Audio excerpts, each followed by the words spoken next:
We should do a baby themed episode and the whole episode is a story about love. Yeah. We just have to stop because we keep pooing our pants. That's a really good idea. Write that down. Hello and welcome to Talk Lit Get Hit, a podcast where we read viral books the internet won't shut up about and rate them lit or shit. We're your hosts, Bridget and Laura, lovers of sad girl fiction and tragic endings, fearers of smut, urban fantasy, and the who did this to you trope. Join us as we pick apart all the books the internet loves and embark on a journey to figure out why. This month we are reading a sapphic romance about love, power, hunger, and toxic lesbian vampires. It's a novel told across 3 timelines, spanning across almost 5 centuries and multiple countries, all the while asking the eternal question, what does it mean to be free? This month we're reading Bury Our Bones in the Midnight Soil by V.E. Schwab. Bridget, hello, hello. Hello, hello. How are you? I'm so well. How are you? Good. It's been a while since we've had a mouthful of a title. Yeah. It's a big one. Also, I almost couldn't gather my thoughts to say how I was because I was like, Schwab? It feels like a long time since we recorded, and it has actually been a long time since we recorded. It's been so long. I'm so excited. I feel like last time it was hot. There's a chill in the air. The leaves are changing colour. It's so nice. Yeah.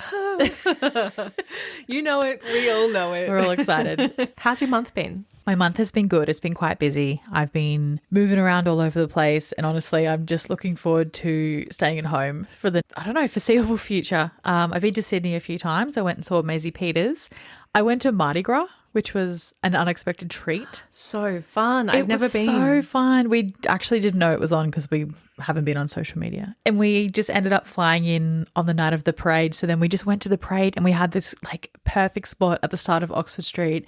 And we were just having the best time, and we were like, wow, look at the blue dresses. And like everyone around us was silent, but we were like, wow, glitter, wow, wings. So I hope they enjoyed our commentary. It was insightful.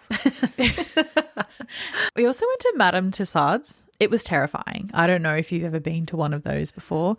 We only went because there's Eras tour outfits dotted around the world. So we just wanted to go and see a Taylor Swift one, but it was so scary.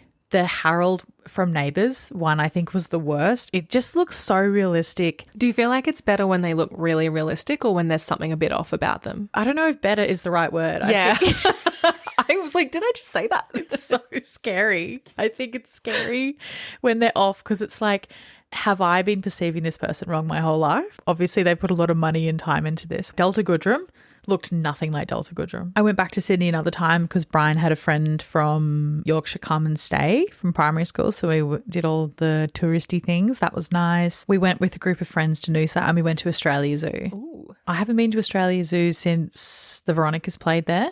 And I don't remember a single animal from that time. So I was pleased this time to see some actual animals. But our goal was to be barricaded at the Crocoseum. And let me tell you, we were barricaded at the Crocoseum. Yes. We were front row. It was so good until they started playing all of these really sad videos of Steve Irwin. Oh. And we all just burst into tears. Oh my God. So sad. Like he's like, I want people to be passionate about nature. And we were just like crying.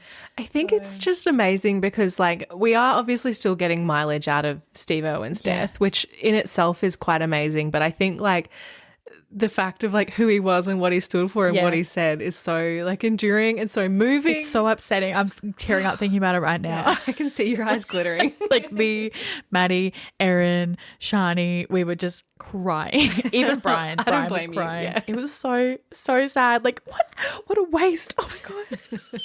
And that's about it. How about you? That sounds like a lovely month. Mine's been really nice too. Probably the highlight for me was going to Tasmania with my family and husband. And that's something that I've wanted to do for so long. Like every year, I have like 5 goals that I relentlessly add to my New Year's resolutions, and going to Tassie is almost always one of them. And for some reason I don't. I think it's just always more expensive than I expect it to be. I feel like it'll be like $60 for a flight. Yeah. It's not. And I was like, I'm going to go unchaperoned because I went once in grade 7, once in grade 12. Rinse and repeat, went back with my family and had a lovely time. Oh, that's good. That was everything I wanted it to be. There was food, there was nature, there was like fun critters, beautiful flowers, nice views, good walks. All of the boxes were ticked. That sounds lovely. Have you read any good books since we've last recorded? I haven't read much since we last recorded. To be honest, most of my time was spent on holidays and like heavily occupied trying to finish the 3 books that we're tackling currently. All of them are fairly long as well. Like a couple of them not super easy to breeze through. Excuses. I did read, thankfully, 2 other books this month and they were both really good. I read A Smart Girl's Guide to Second Chances by Steph Vizard, and this was an ARC that we received. She's an Australian author. It was a bit of a rom-com set in Australia, but I just thought it was very fresh, very charming, and I had a great time reading it. I want to read that quite soon, I think, because the books that we've been reading for the podcast have been quite serious and deep for the most part. So I really want to get into something a little bit silly and a little bit fun. Yeah, I would really recommend it. It was a really good holiday read. That was what I read at the start of my trip. The other book that I read was The Compound by Aisling Rawle. This is described as The Hunger Games meets Love Island.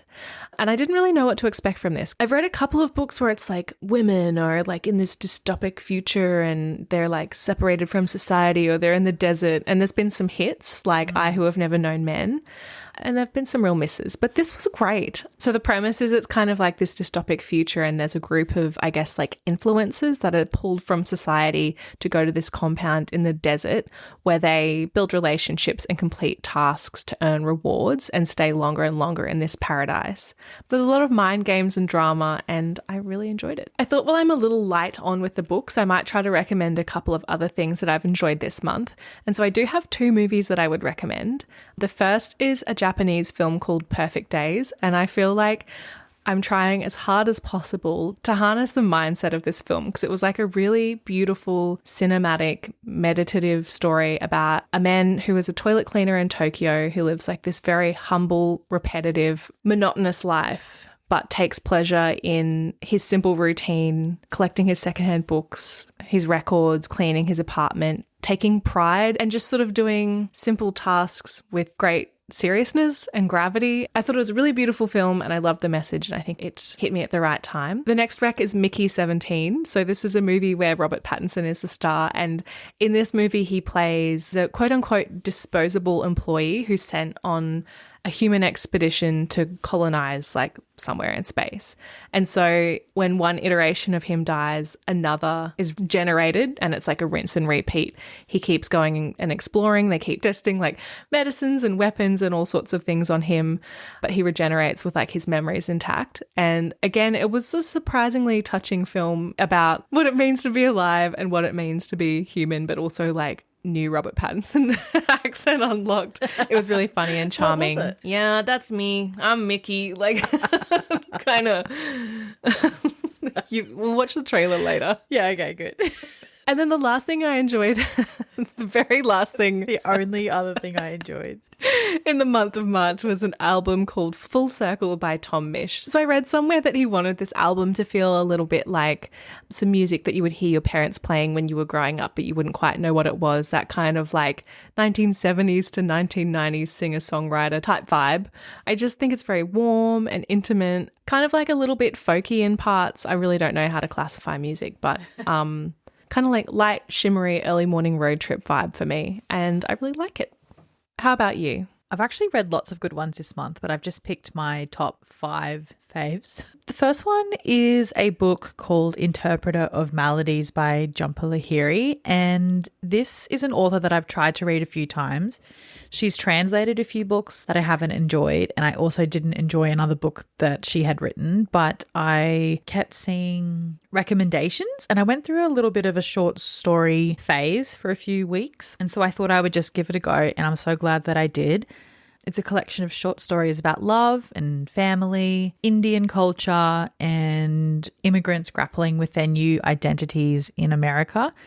It was fantastic, and as each story ended, I was thinking I would read a whole full-size book about that. And I think that is a great measure of the quality of the stories. The second book was The Safe Keep by Yael van der Wouden, and I've just guessed how to say that name, so fingers crossed it's accurate. I know you read this book and loved this book. It was so special. It's set 15 years after World War II in the Netherlands, and it focuses on Isabel, who's living in the family home and looking after it after her mother had passed away. And one of her brothers is a notorious womanizer and drops off his girlfriend to stay in the house. I think you should know as little about the story as possible before you go into it. It was so beautiful and sad and just terrific. Agreed. The third book is another very well-known book, Hamnet by Maggie O'Farrell. I don't need to say too much about this. I think everybody knows about this, but it was so good and so sad. It was so atmospheric. I've only read one other book by Maggie O'Farrell, which was The Marriage Portrait. I think I need to read her other books as soon as possible. It's funny because I had the same hesitation with reading that one that I did with Hamnet. I don't know why, because I've loved both of them, so I just need to not trust myself, I think. Maggie O'Farrell has a really good memoir called I Am, I Am, I Am. And it's told through like her near-death experiences. Oh, has she had a few? Yes, 17. Oh my God. I am 17 brushes with death, which sounds grim, but again, quite life-affirming. Yeah, okay, that's good. I also read a poetry collection called The Rot by Evelyn Araluen. She's a First Nations author, and I felt that it represented living in modern Australia and the political landscape in a really relatable way. Also felt really cool and intelligent for reading poetry. So there's also that going for it. And the last book was Notes on Your Sudden Disappearance by Alison Espach, who wrote The Wedding People. This book was so sad. I was reading it on my phone as I was walking to my car after I finished work, and then I had to have a little cry break in the car before I drove home.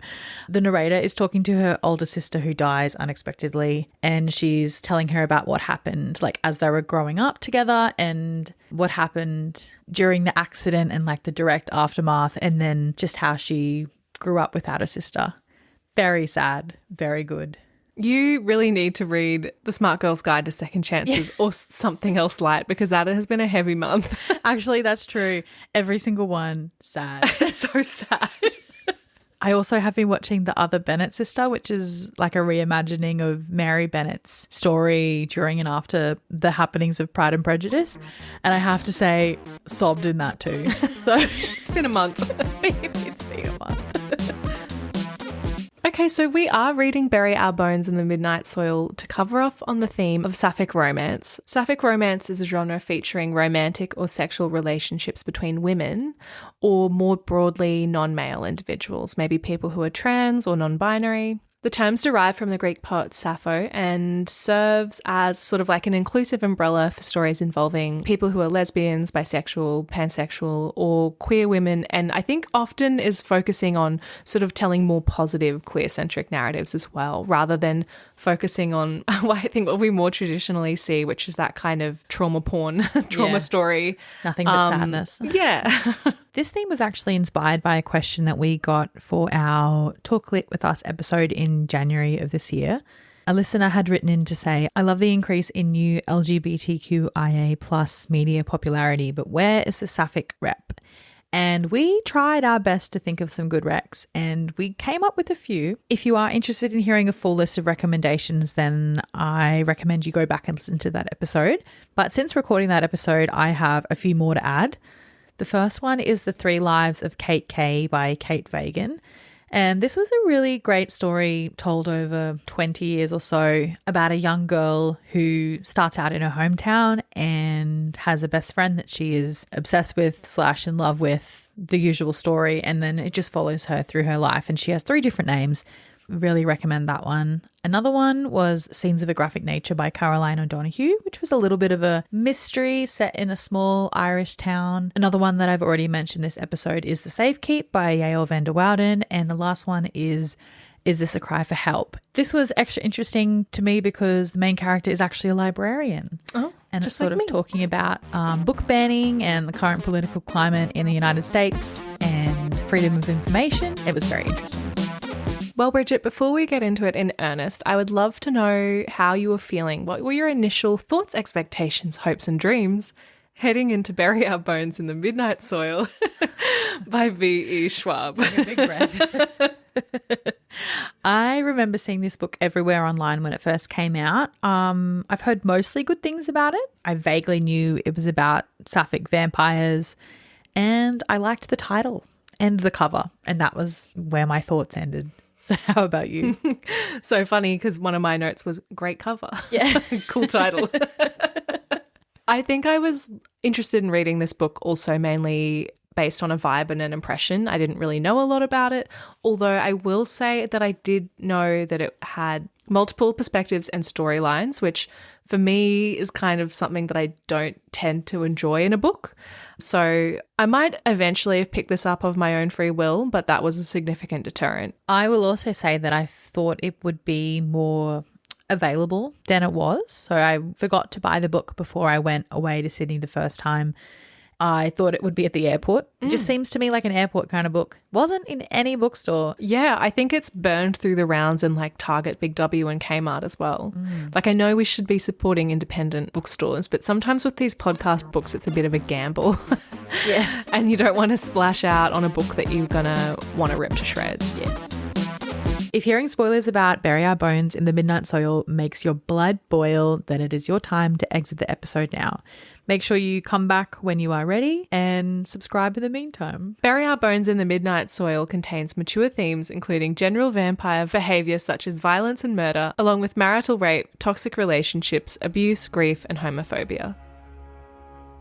This is a story about hunger, 1532, Santo Domingo de la Calzada. A young girl grows up wild and wily. Her beauty is only outmatched by her dreams of escape. But Maria knows she can only ever be a prize or a pawn in the games played by men. When an alluring stranger offers an alternate path, Maria makes a desperate choice. She vows to have no regrets. This is a story about love.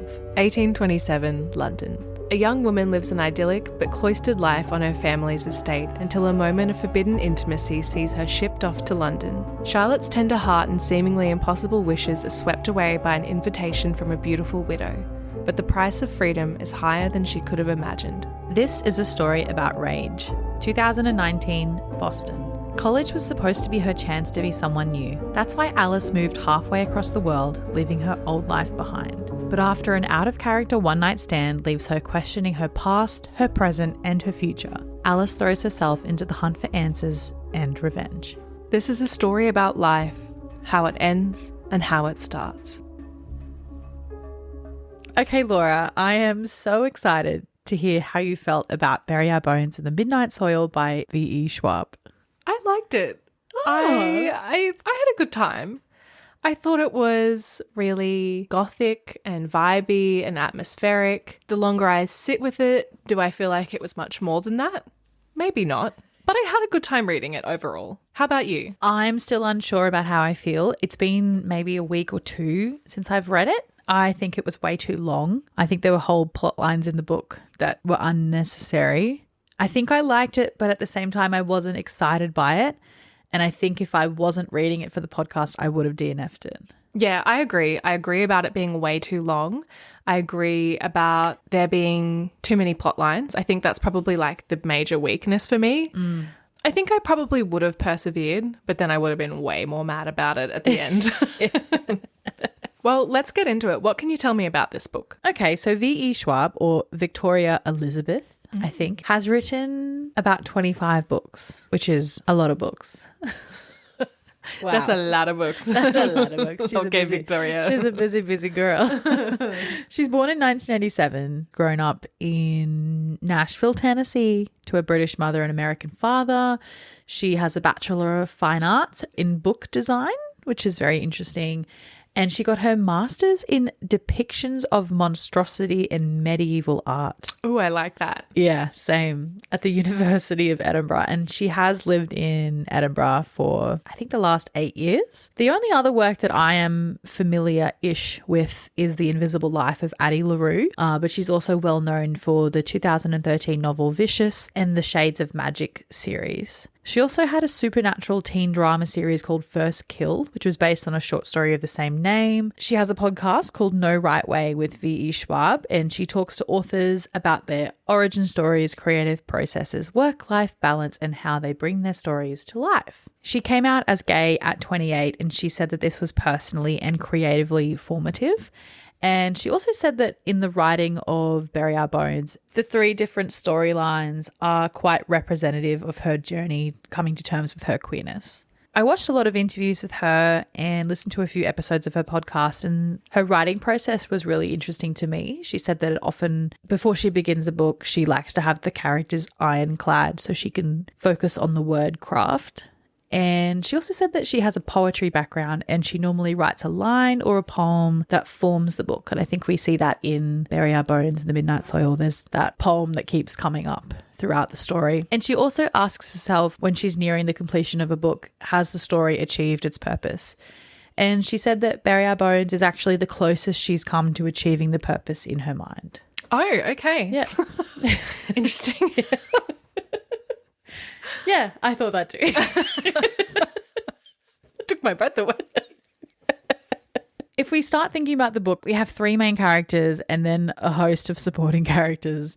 But let's quickly talk about the first 3. So we have Sabine, who was originally Maria in 1532, living in Spain. Then we had Charlotte Lottie Hastings, whose story starts in 1827 in London.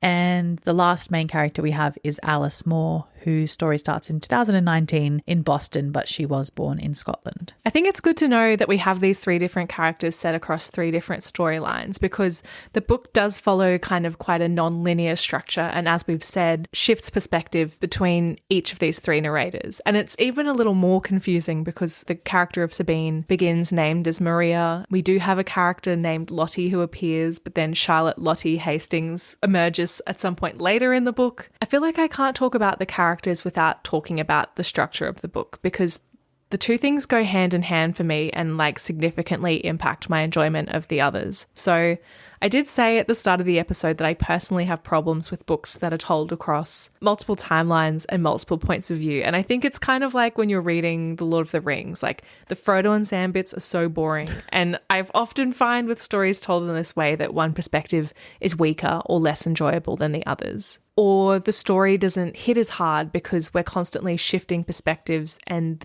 beats are missed or not fleshed out, or perspectives aren't heard and understood. How did you feel about the structure? The question that I was asking myself when I read the book a second time was, would this story be better told chronologically? I'm really struggling about whether I think their story being interwoven was the right choice or if it should have been just told as it happened. I think a lot of things were over-explained, like, for example, the transformation process, or even just like figuring out the rules of a vampire. I think a lot of those repeated passages could have been avoided if it was told chronologically. I did like seeing Sabine's character at the end compared to her character at the start at the same time. So I'm not sure. Did you think it would be better told chronologically? It being told chronologically didn't occur to me even one time, but now that you say it, I think that it could have helped, especially having Sabine's perspective abandoned like halfway through the book. Yeah. I really, really loved seeing her evolution and how terrible and like monstrous she became. Like that was one of my favorite parts of the book. I thought she became truly terrifying, but I also wanted to hear from her. I thought that Charlotte was an incredibly unreliable narrator, which was probably the point. But when we get to her chapter describing her time as a vampire, her life with Sabine, and their turbulent relationship, obviously we only had her side of that. And it could be because of the lore that's established in this book, where Sabine has lost too much of her like humanity to be able to sort of describe her point of the story. But at the same time, she was such a like closed off character. She had so much of herself that she never opened up to anybody, and we never ended up with an opportunity for those things to be shared. Like her whole life with Andreas, or the sort of abuse that she endured in her family home, the other vampires she encountered along the way. I really enjoyed her story, and then it just sort of felt like it trickled out and went a little bit to waste. Yeah, I think that was the main problem that I had with the book. We had so much description of things at the start of the book from Sabine's point of view, or Maria's point of view before she was turned into a vampire. And then when we got to the end, like in the last 50 pages, things were just happening and it was just like you blink and you miss it. I think a great example of this is in the beginning where Maria is going on a tour of her marital home. And spoiler alert, she's there for about 2 weeks before they go into the city. But we have about a page or two of really intense descriptions of the land, of the olive groves, of each room, of the decorations.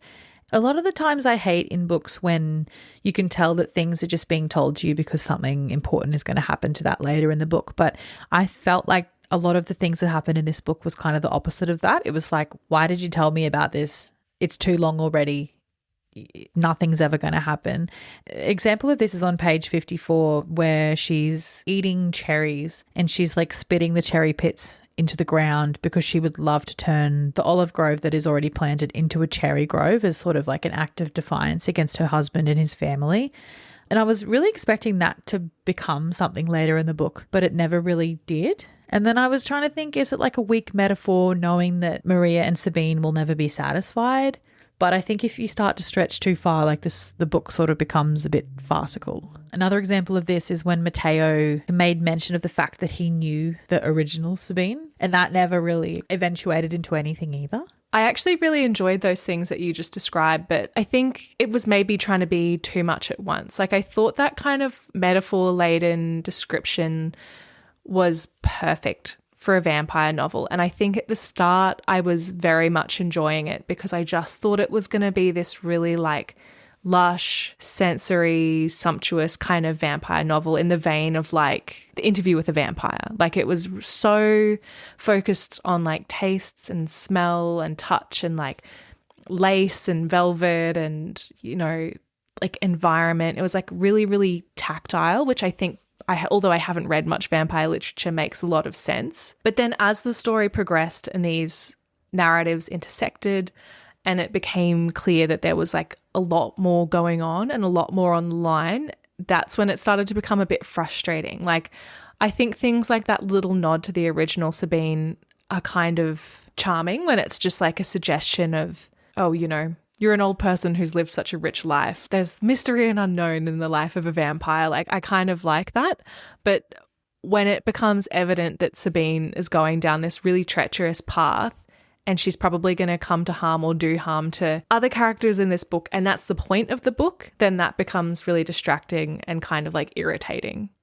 I think by the time we got to the second set of people she was hanging out with, Sebastian and Matteo, I was kind of like, yeah, we get it. She's like going on these jaunts. She's like learning about life. Everyone's here to teach her a lesson, but she's going to do her own thing anyway. But I didn't want to spend that much time. Yeah, that is exactly the plot line that I was referring to at the beginning when I said that I think some of them should have been cut. I think that was nice to create that atmosphere and like imagine her walking through Venice. But I think for me, that's where it ended. I feel like it's kind of illustrative of so much about this book where it's like, I get why it's there and I get what she's saying or hoping to achieve with it, but it's just not landing for me.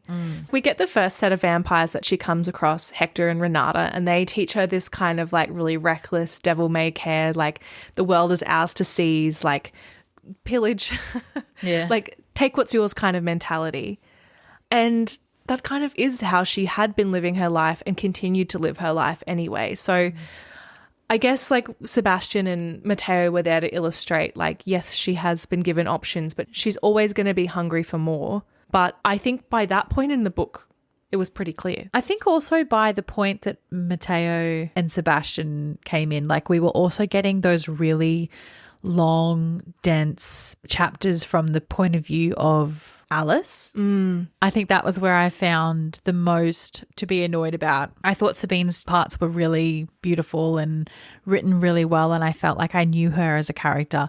But unfortunately, when it came to Alice's point of view, I just felt annoyance and I felt like I was being dragged down to the bottom of the sea with the length of the sentences, especially in the flashback moments. I think the best example that I could find of this is on page 35. And I was reading it and at some point I was like, wait, this sentence is still going. More than half of the page is one sentence. I might not read all of it. I'm going to read until I run out of breath. Wait, try to read it in one breath. Yeah, that's what I'm going to do because we will be here for hours if I read all of it. Big breath. Never doubt yourself, by the way. You can do it. Thank you.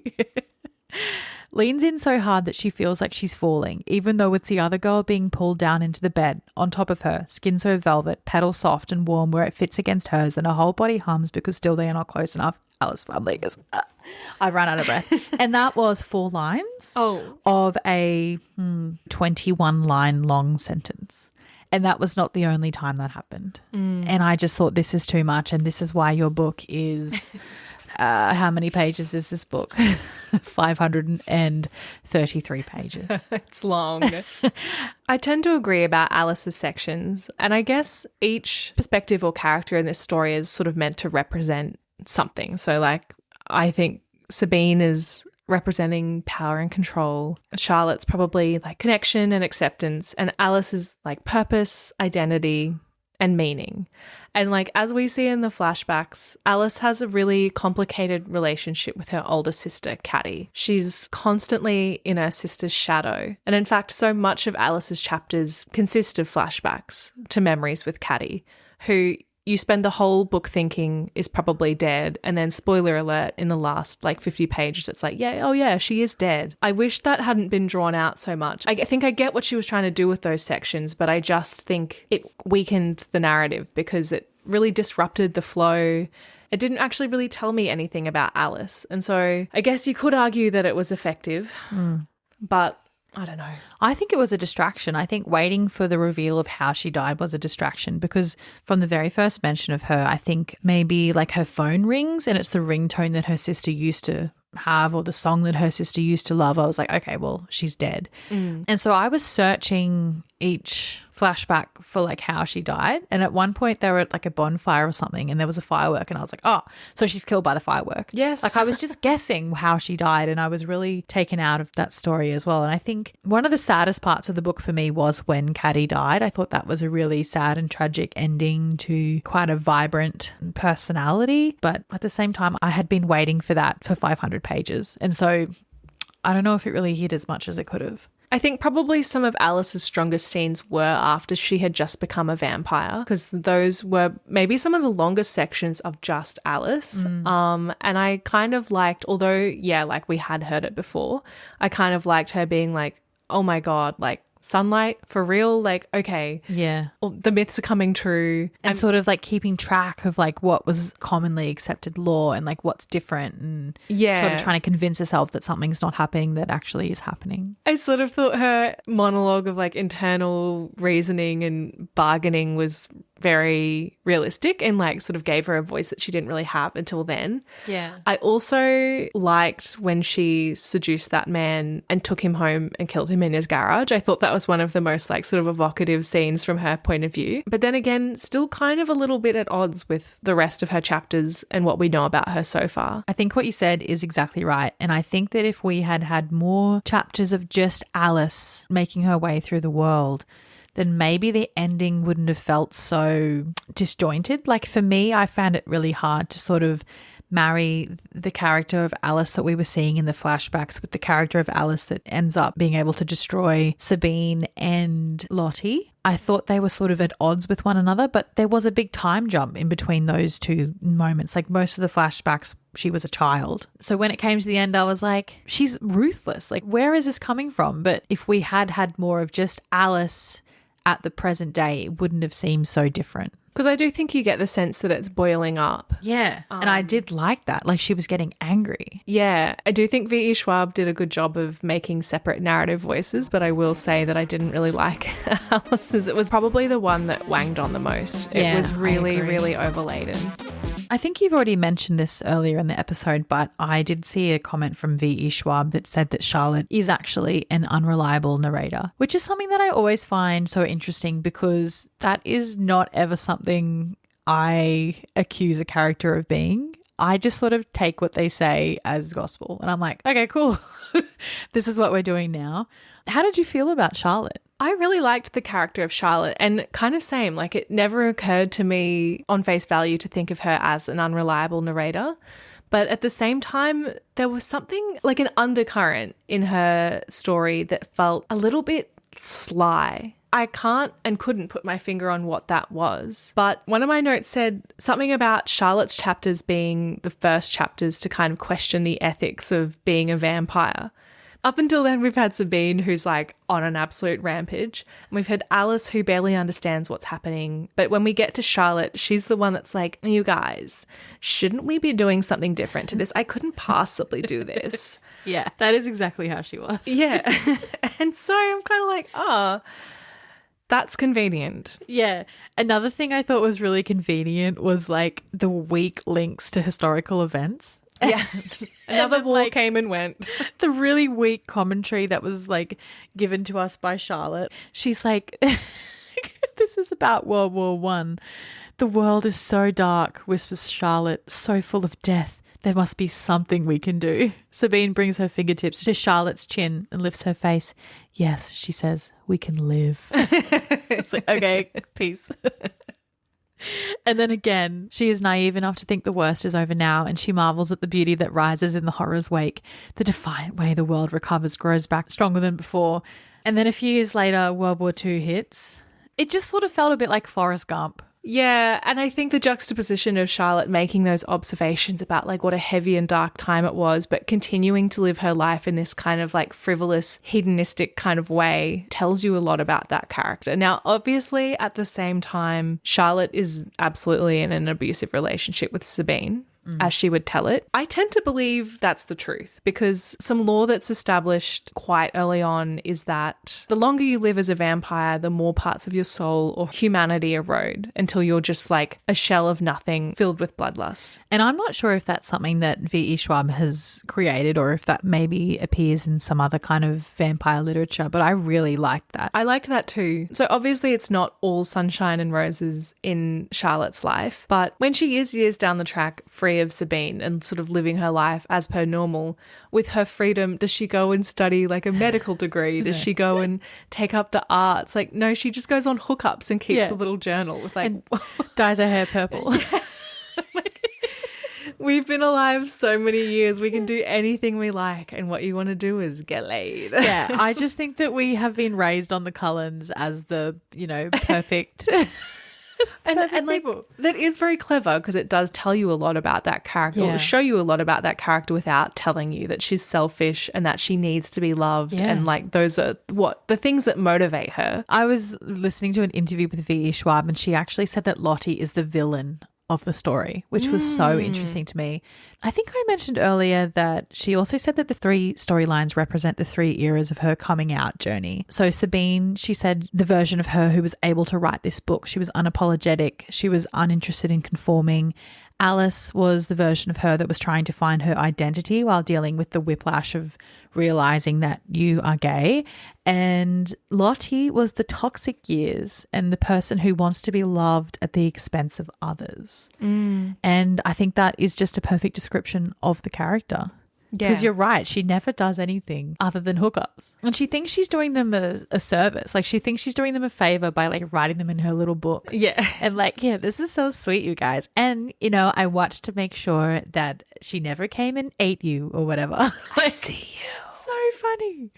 I did overall really enjoy her chapters though, and I think at that point I was really happy to go along for the ride because I could sense what was happening with Sabine, and some of the scenes where she described Sabine's sort of like descent into madness were really creepy and really evocative. In this scene, Charlotte has popped out to get a bunch of flowers, and when she comes back, an horrific scene awaits her.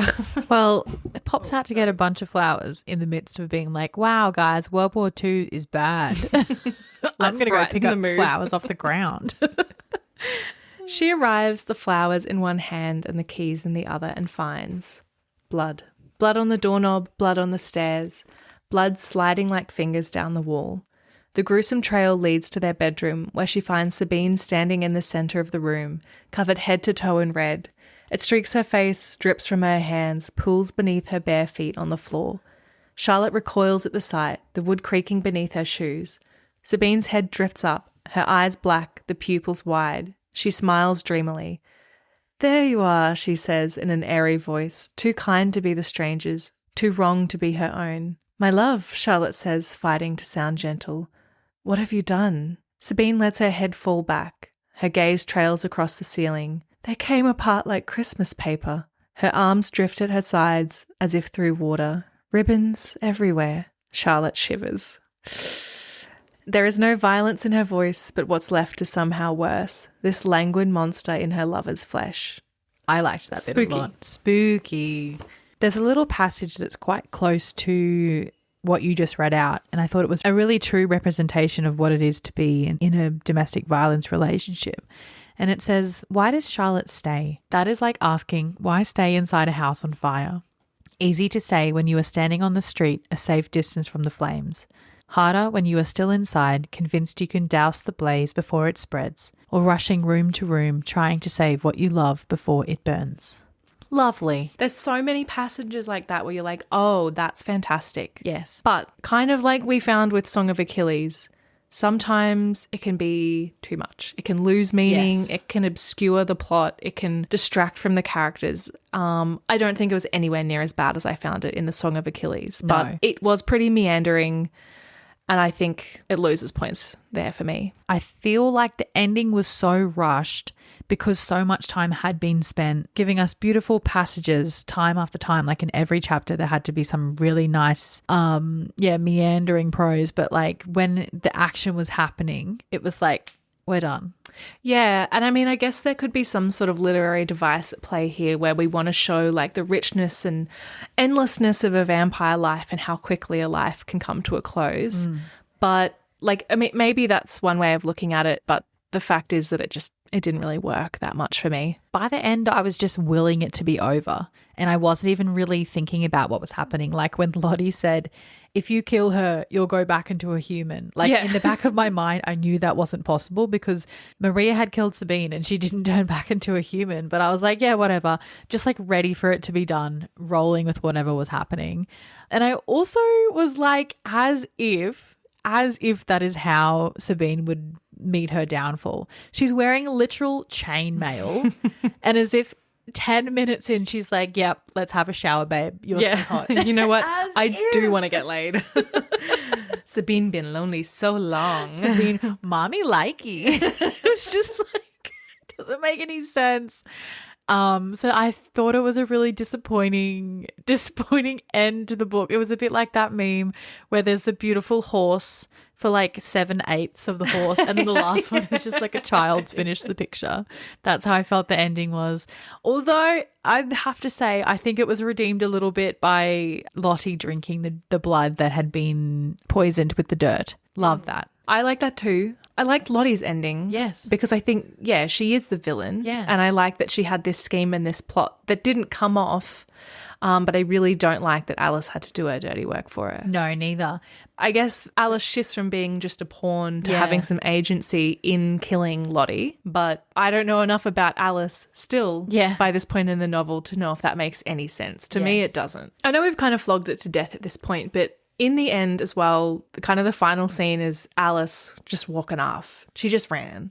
She just goes to begin the rest of her life. And where to, miss? Home.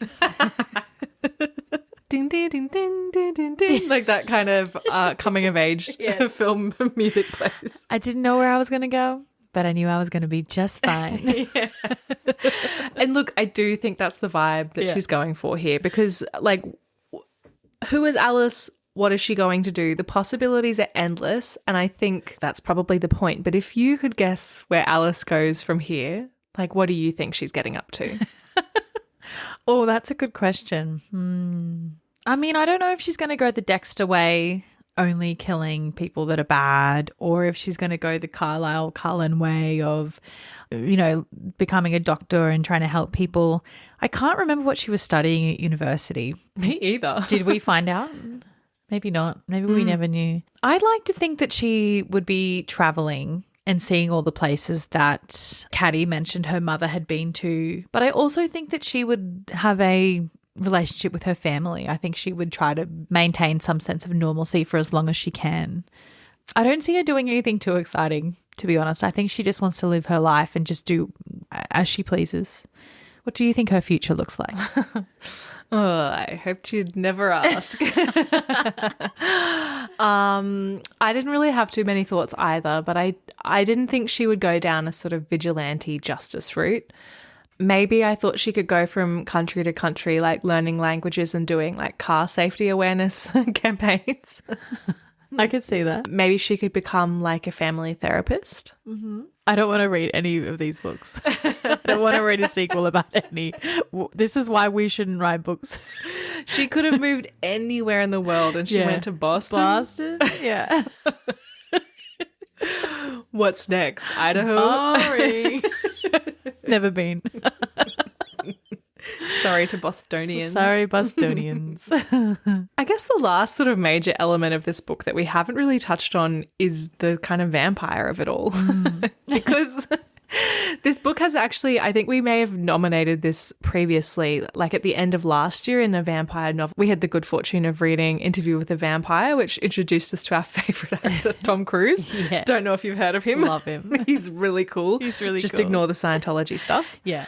And I'm kind of glad that we didn't read this to cover off on the vampire genre because although, yeah, we do hear a lot about the blood and the aching teeth and the sunlight making them sick and all of that, I do think like them being a vampire was kind of secondary to these characters finding themselves. Yeah, I think it was barely vampire.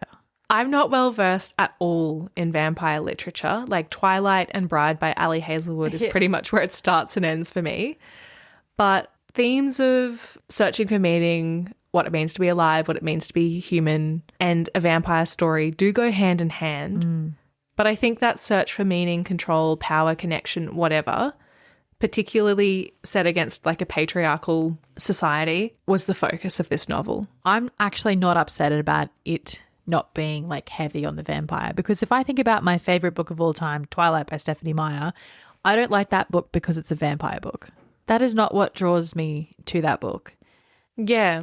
And although parts of it were over-explained, some of the best parts were the bits that weren't explained, like the tears of blood. Freaky. Yeah. Death calls to death. I liked that. Love that. I also like that not drinking human blood was never entertained as an option. I think it's maybe in Charlotte's point of view where she's given a cup of blood and it's the first time it's even occurred to her as a possibility. Sabine's certainly never done it. Yes. But no one's ever like, should we be killing humans? Everybody's just like, yeah, we got to get on with it. Yeah. They got to die, sorry. Big gal's got to eat. A lot of this is probably like really stock standard vampire lore, but I enjoyed the sprinkling of it. I think my favorite part of these vampires was the fact that they are slowly losing their humanity over time. I think it opens it up to so many other discussions like, is it possible for them to be aware of their empathy? And if so, can they like stave off the rot?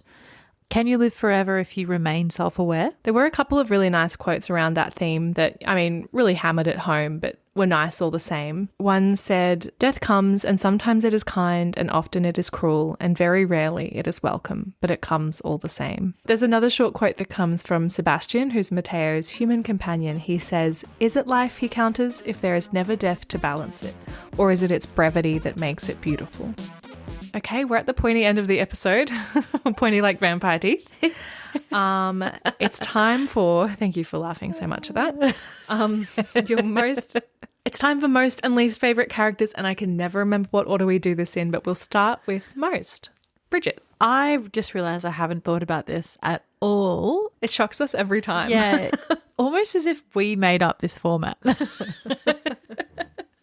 Okay, I think my favourite character might have been Ezra. I think if I were a vampire, I would like to be in control of some sort of shop.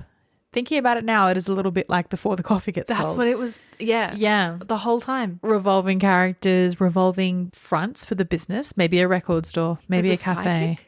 I think he was cool. How about you? Hard to make the distinction, but I think my favourite character was Charlotte.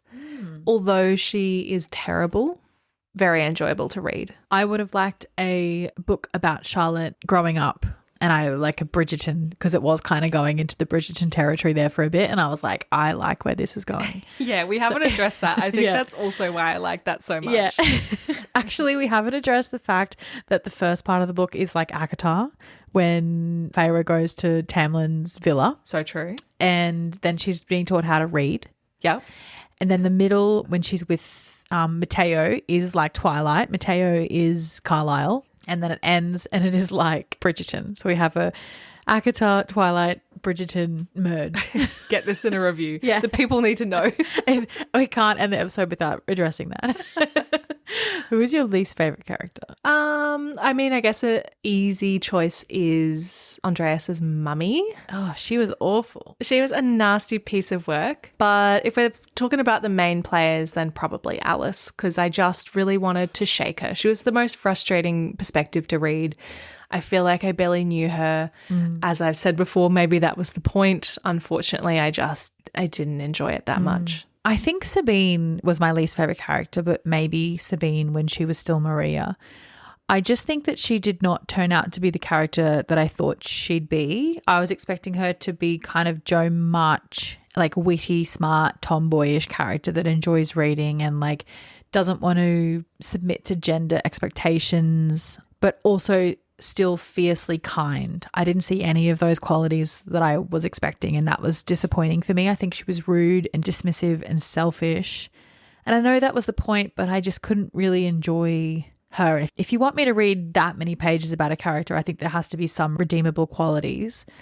And I was also wondering, could this be a commentary of people who don't read having no empathy? Because she never became like a voracious reader. So I was like trying to find, grasping at things to try to make it make sense. But I just didn't really like her. Good character, but I just didn't really like her. I think what doesn't help that as well is that there's not really that much reflection or introspection from her. She's just constantly pushing forward, wanting more, taking more, demanding more of the world, which again is her character. Yes. But is harder as a reader, or harder for me to get behind. I wanted her to think about her life so far. Yeah. And her childhood and her youth and all of the things that had made her and like drove her. And I guess we got that as a reader, but some shit went down. I wanted her to acknowledge that. And I would also argue that the version of Sabine at the end wasn't too far removed from Maria as a human. Like, I think Maria as a human would have thrown anyone under the bus to get what she wanted. I guess maybe she wouldn't be shredding people into ribbons, but she just didn't have that ability yet. So I don't know. Okay, well, now that we've got all of that out of the way, it is time for the most important question of all.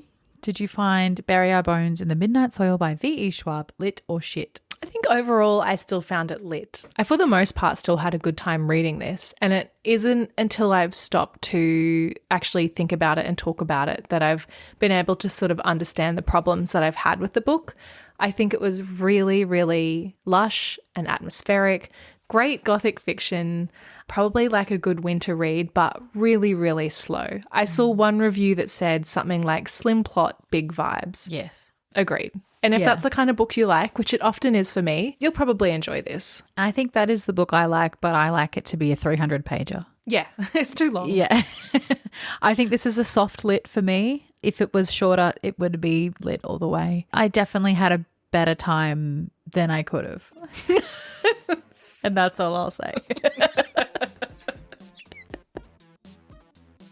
For our bonus chapter this month, we will be conducting a little bit of reader advisory and dishing out book recommendations based on your hyper-specific requests. Have your say on what we read next by keeping an eye on the link in our show notes and on our socials. Make sure you subscribe to the show, and if you want to be on the same page as us, follow us at talklit.gethit on Instagram and TikTok.